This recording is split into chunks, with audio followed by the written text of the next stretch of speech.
Hea huatanga e kitea noa te ana I ngā whaitua nunui o te motu.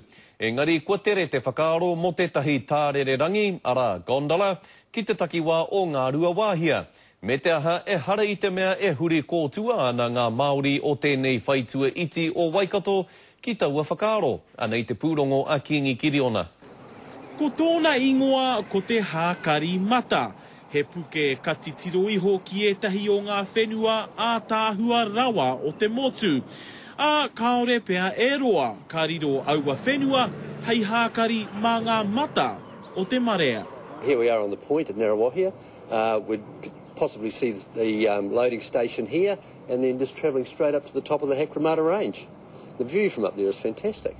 I puta te whakaaro mō tētahi tārere rangi ara gondola mō te taone iti o ngā rua wāhia I tētahi o te hapori mō te mahere whakarauora a te kaunihera I te taone. He whakaaro e mō kai haere nei ngā kau o etahi o te iwi kāinga o Tainui. Mehe mea ka whai mahi ngā iwi o ngā rua wāhia, mehe mea ka whakatō ki aki nei te whanaketanga ke o ngā rua wāhia nei, a te take ko ngā rua wāhia ko ia tēnei kei te noho mai te kingitanga. E ai ki a rāhui mā te āta kōrero ki a Waikato Tainui, ka tahi anō ka oti te kaupapa nei. He oi kei runga I te rori, kei te nui haere te tautoko. Sweet, that'll be a nice view. Yeah. Kia whai moni, kia whai, kia maha ai ngā tāngata ki te haramai ki te taone nei. Ahua pai te whakaaro engari ki aua ke he ahua maumau moni.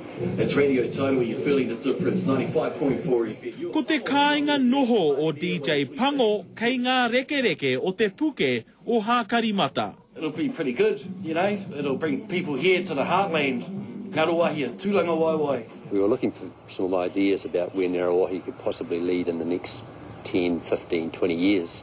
And this just popped out of nowhere. Ko tētahi atu whakaaro ko te whakatū māra kai ki tēnei wāhi whiupara o mua o ngā rua wāhia. He oi e kore e tāia I te nui o te paitini. He mea poropiti ko ngā rua wāhia te tūranga waiwai o te ao katoa, a Waikahua pēnā ma te tārere rangi e ai tērā whakaaro. Kingi Kiriona, te karere.